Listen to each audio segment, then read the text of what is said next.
Picture yourself on a beautiful beach.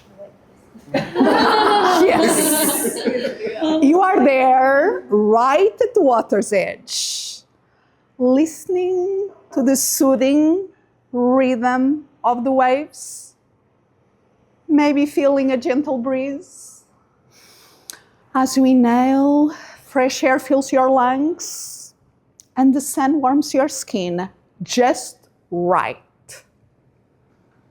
Then something shifts. Clouds cover the sun, the light changes. You look towards the ocean and you see something you didn't expect. A swell. Rising, growing, you look up. This wave is massive, at least 8 stories tall, easily over 100 feet. And is coming straight towards the shore, towards you, fast. That wave, that's artificial intelligence, 100-foot AI wave, disruptive, unstoppable, life-changing, is reshaping the way we live, work, and lead, whether we are ready or not. That's why we are here today. That's why AI is the hot topic, and most programs feature sessions about AI like this one. But instead of giving you a list of prompts to ask ChatGPT, or whatever are the AI tools that are trending this week, I would like to prompt you with a question. When facing this 100-foot AI wave, how will you not get wiped out by it?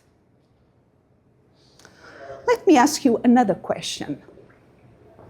When most people think about AI, do they see the future as clear or foggy? So in a count of 3, call it out. Clear or foggy? 1, 2, 3. Foggy. That is what most people say. It's foggy. And that is how it usually feels before a massive world-changing shift.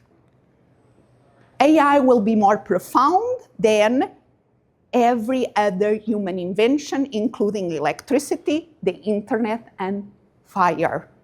And maybe you are asking yourself, what does this technology mean for our future? Because, yes, the potential is massive, and so are the risks. And no, we cannot stop this 100-foot AI wave. This is not just hype.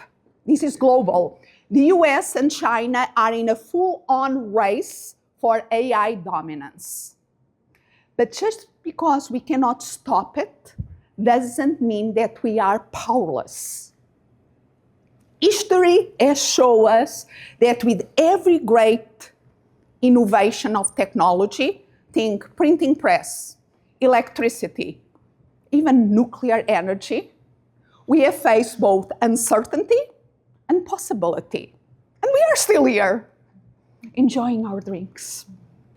And in fact, I will argue that now is our turn, because how we respond as individuals and society is going to determine the next era of work and life. So, would you like to learn how to navigate these waters? Because today we are going to focus on that. How can we strengthen ourselves as humans to do just that, to ride these waters? But before we go there, we need to look honestly to the effects that this 100-foot AI wave is already having on us. How many of you have used a tool like ChatGPT in the past week? Raise your hand. Okay, most of you. So let's go a little bit deeper, and I'm going to ask you to use your phones. Scan that QR code here, and we are going to do a live poll. And in just 3 words, please tell us, how do you feel when you think about AI? So it's feelings. How do you feel when you think about AI? Just 3 words. And there is no right or wrong answer here. Just be real. And yes, it's anonymous. Whatever answer is there will start to show up here. Silly, chatty, and original. I like it. Let's see. Keep them coming. Smart, scared, overwhelmed. See? All these feelings in one room. I like this. Concerned, confused, help, smart, world dominating. Do you know somebody that feels scared and hopeful at the same time? I do. And this word cloud is a snapshot of our shared experience, how we are responding to this 100-foot AI wave. And I see this every single time. And this mix, this contradiction, is not a problem. It's actually human. As Brené Brown says, we can be afraid and brave at the same time. Because humans are messy. We have these things called feelings and emotions. And now generative AI is here with automations, chatbots, agents. They sound a lot like us, but not quite. They are almost like the perfect employees without their pesky feelings and emotions. And business leaders love it. The World Economic Forum Futures of Jobs reports is saying that 41% of employers worldwide intend to reduce their workforce because of AI in the next 5 years. It's already happening. IBM, 8,000 jobs. Microsoft, 3% of their workforce. And Intel, Amazon, Meta doing the same. And what happens when people face a threat or uncertainty? Most people freak out. One thing I learned from my PhD in psychology, when humans perceive danger, our brains do what they are wired to do: fight, flight, or freeze. These are instinctive primal reactions that kept our ancestors alive. And they are still getting rewarded today. Think about the ones that are trying to hustle this AI wave. They are all in, hyper curious, fighting the good fight. Every new app, every new tool, test it before breakfast. And sleep, that is optional. This sound familiar? If you know someone like that, please nod your head. Maybe some of you here also are that person. The catch is, like a client of mine told me, I'm all in, but I'm exhausted and I still feel like I'm falling behind. Of course, you also have those people that, they are almost pretending that this massive wave is not there, running away from it. AI doesn't apply to my work. I've been successful without it, so why worry about it now? The challenge is that if we stay stuck in this reactive mode or trying to fight the wave or run away from the wave, is going to cost us dearly.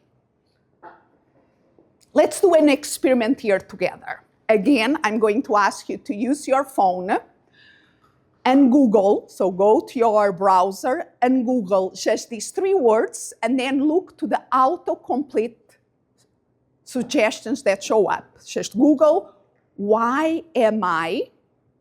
And look to the autocomplete suggestions. If one of the options there is, why am I so tired or similar, I'm going to ask you if you are able to please stand. Just for a moment. Just for a moment, because we have to put this energy somewhere. So if one of the auto suggestions is, why am I so tired? Stand up. And this is why I'm asking you to stand up, because look around. Google is not guessing. The auto-suggests are based in what millions of people are searching for. So now please sit. Thank you so much for playing. And please stay with me, because this is not random. This is not trivial. We know that burnout numbers are rising for years. But now, this was from last year, the Moodle report says that 66% of American employees are experiencing some form of burnout. And if you are experiencing some form of burnout, you are not in your A game.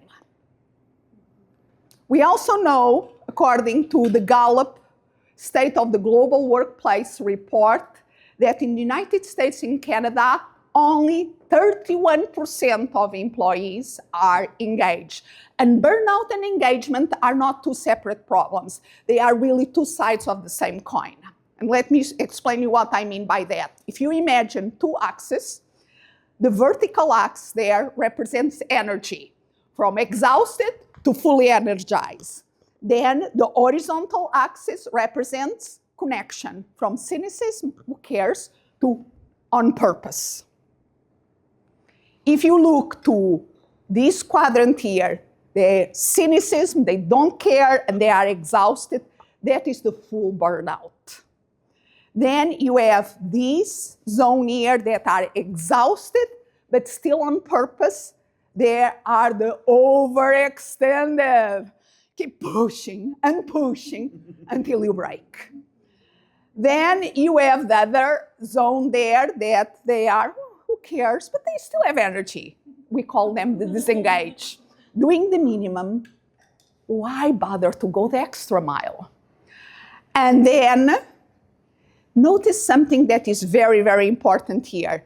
Disengaged and overextended are just lighter forms of burnout. And when we add these three quadrants, we get the 66 or 60+% of the workforce that are experiencing some form of burnout. This is what average looks like right now. So this quadrant here, where you are fully energized and on purpose, is the engaged. And here is where magic happens, where innovation, where ideas, where we all can thrive. But only a small percentage is here. And let's be real, AI is not creating this. AI is exposing and aggravating the patterns that already exist. Do you know that an average worker in the United States gets 117 emails and 153 team messages every single day? Another question about checking emails. Do you think that most people in the United States check their emails more before breakfast or after dinner? So just say it in a count of three, breakfast or dinner. 1, 2, 3. Breakfast. Wow, we have morning risers here. The numbers show that is both. Both before breakfast and after dinner. We are calling that the infinite work day. And now enter AI into the main stage. Oh, AI is going to save you so much time. You are going to be so much productive and be able to do so much more. And it can be true. But if we are honest, most people are not creating space. They are just cramming more in. A project that used to take 6 weeks, now expected in 6 days. A proposal that took a week should be ready tonight because you have ChatGPT, right? This is not productivity, this is pressure. We are treating ourselves like machines, always on, always optimizing, rebooting instead of resting. And the reality is that we are not computers. We are not meant to run 24/7. And if we are treating ourselves like machines, that is the fast track to burnout. And being tired and exhausted is not the state that we want to be if we want to ride this 100-foot AI wave. Because if we get this right, if we learn how to use these technologies and work with them instead of being overwhelmed by them, we have the opportunity of creating a better future of work and better quality of life. Would you like a future where your work energizes you? Do you want to feel engaged, alive, on purpose? Maybe even unlocking more of your potential? If so, the question is the key for this future technology alone, or is the key the humans using the technology? Steve Jobs said it best. Technology alone is not enough. It's technology married with liberal arts, married with humanities, that yields the results that makes our art sings. That was true then, and is even more true now.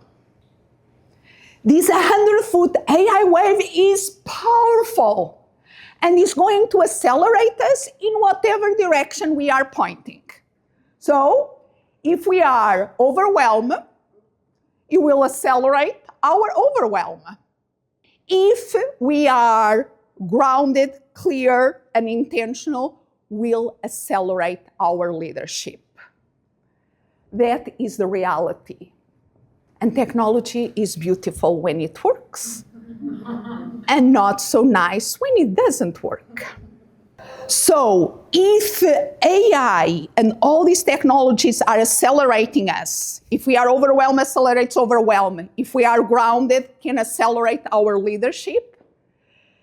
The smartest things that we can do right now is not just learn how to use the AI tools, is also to strengthen ourselves.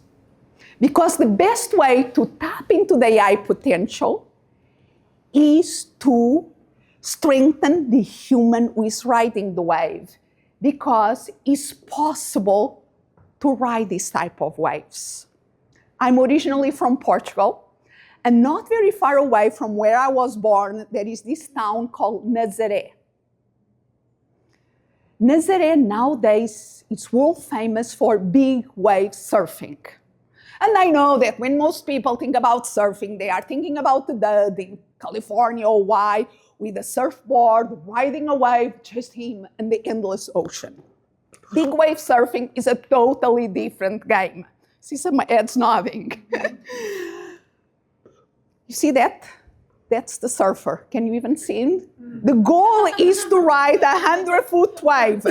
They need jet skis to take them into place, spotters to tell them what are the right waves to be surfed, and the emergency teams in case things don't go according to plan. And when everything gets well and right, the results can be pretty amazing.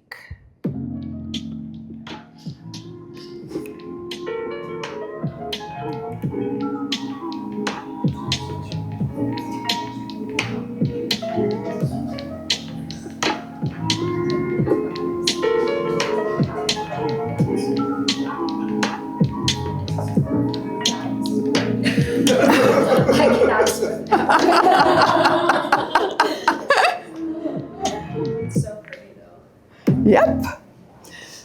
Incredible. But it takes inner strength, strong connections, and awareness of the whole system to make this. If we want to ride a 100-foot wave in Nazaré or in the workplace, we need to leverage 3 human strengths. Number 1 is inner strength. Do you know the feeling of an unexpected email? A ping! Do you have a minute? And suddenly you feel tension in your shoulders, your breath shorten, and your mind goes into overdrive and the day runs away from you. If you know that feeling, you know that you have space to grow your inner strength. Because when we leverage our mindset and our ability to self-lead, even under pressure, we can stay grounded and we can respond instead of reacting. There is this principle that I absolutely love, that is, between a stimulus and a response, there is a space.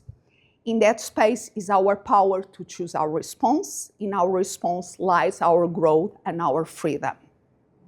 The capacity to see that space and to choose our response, even under strain, that's inner strength. Okay, so first one, inner strength. Second one is connection strength. Not the electronic connections that are not working very well here. Human connections that you so well know in your work. Connection strength is essential. Human beings are connecting beings. And most of us don't realize how important connections are until they are missing. When we feel alone, disconnected, and seen, it's not just, it's almost life-draining. We really need connections. It's part of our human condition. And research supports this.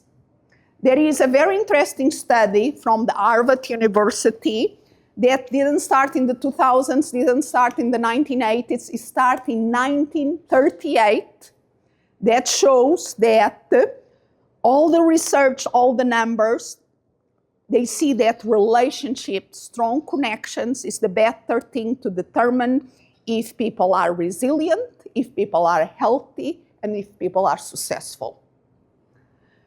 So let's bring this home to AI.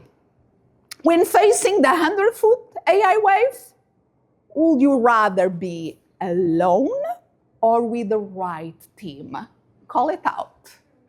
Right team. Yeah. Yep. That's connection strength in action. And the third strength that we need to leverage is the systemic strength. That is our capacity to see the forces that are working and limiting or expanding our choices. Think about in the workplace, and this can be culture, incentive, invisible rules.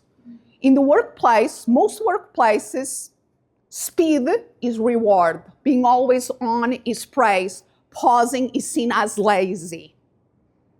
This is the system at work, and if we develop the capacity to see this, how these rules and how this incentive works, we have more power to change the game.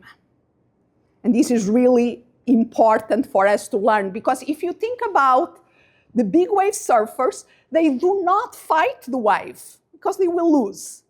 But they learn about all the things that are in the works that create the waves, and then they are able to select the waves to be surfed and to know how to best ride them.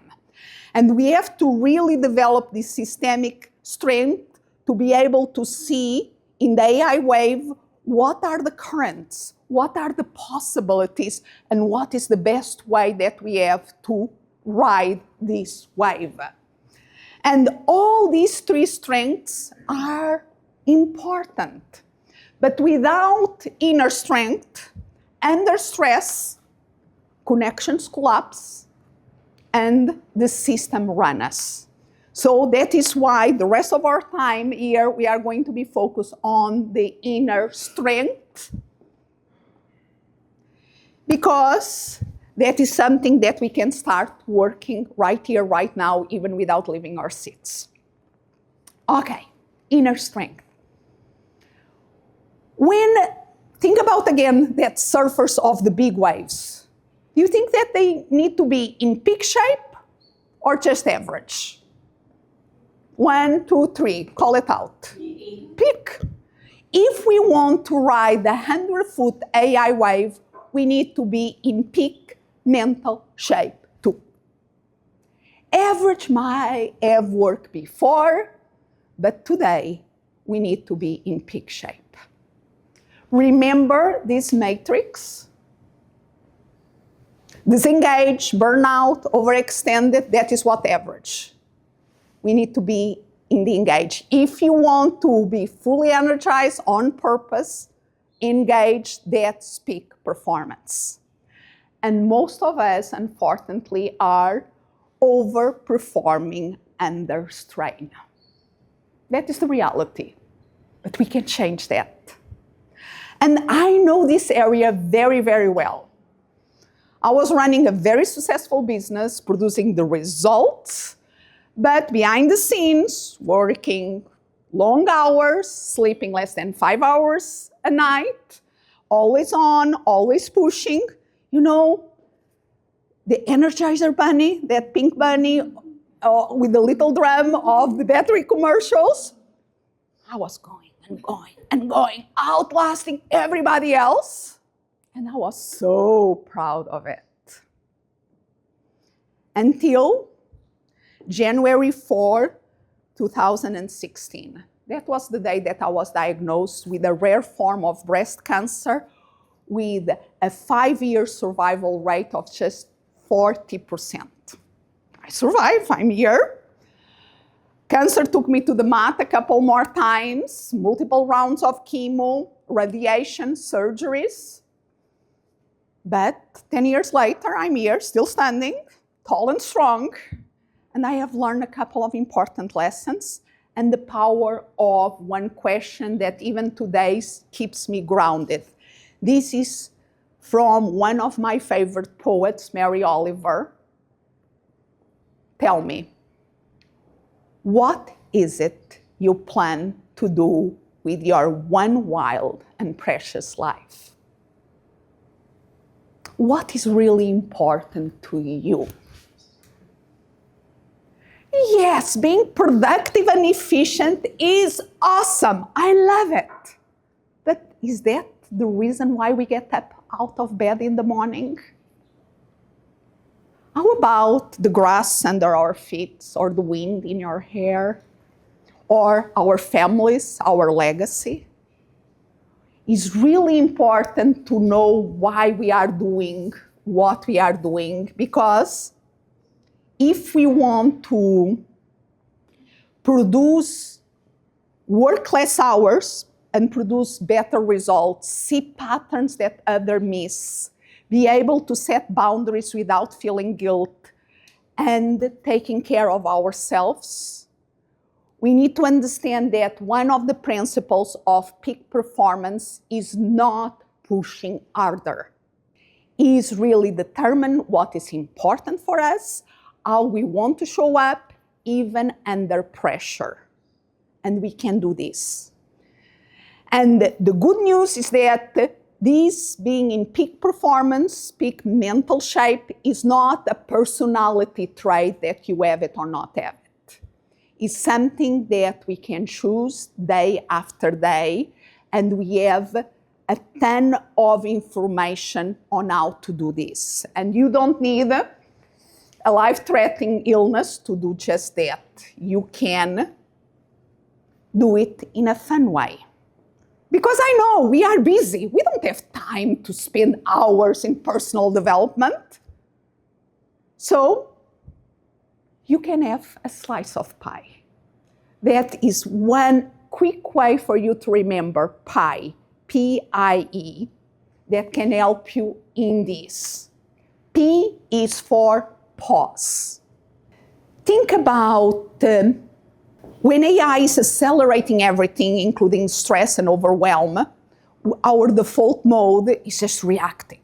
So if we want to see that space after the stimulus that allow us to see our response, we have to find a way of creating a pause. And this can be very small things. Play with me a moment here. Imagine that you are an 8-year-old kid, determined to blow out all the birthday candles of your birthday cake, okay? Even the tricky ones, the ones that relight? Okay, so in a count of 3, let's blow out all the candles of the cake. 1, 2, 3.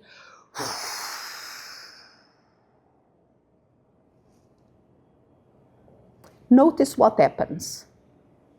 After you fully exhale, you inhale more deeply with less effort. That is a simple way of creating a pause that we know changes your physiology and can stop the reaction of your brain and allow you time to make a choice. Just that, small things. That is the P for pause, that you can see it almost as the crust of a delicious pie. Gives you the container for the I, that is for increasing self-awareness, okay? Because AI has more knowledge than any human in history. It can analyze, synthesize, and more data in seconds that we've ever thought that was possible. But knowledge is not wisdom. Knowledge is know what is in the menu. Wisdom is choosing what our body is going to thank us for. So we need to understand that the AI can give us a ton of knowledge, but that is not enough. We have to tap into our wisdom and listen to our intuition, to the signals of our body and of our experience. And it can be something simple. For instance, just pick one of your hands and rub one finger against each other. Just that. For a couple of seconds, just that. And you notice, you are aware of it. That is not information from out there, from ChatGPT. No, it's awareness from within. We need to learn to awaken that awareness from within. Because yes, we can leverage these tools for getting a ton of knowledge and information. That is wonderful, but only you can bring the wisdom, and increasing your awareness is the way that you are going to elicit that wisdom out of yourself. Okay, so you can see this increasing awareness like the delicious feeling of a pie. And we have a nice crust, we have a delicious feeling, so what we need now? We need the toppings. That is for the E, experimentation, because everything is accelerating so fast, and even if we increase awareness, we really need to do something, create action, because otherwise we can remain stuck. So we need to embrace experimentation for this. Because I know many people experimenting is like almost, and then if I fail, if I lose time, if I don't get it right. But we are living in a so accelerated world that if we don't try, if we stay still, that is the biggest failure. So let's try to experiment, and the mindset shift is to see experimentation as there is no failure, just new information to learn from. It's just opening possibilities. And even with this mindset, we can use AI in a different way.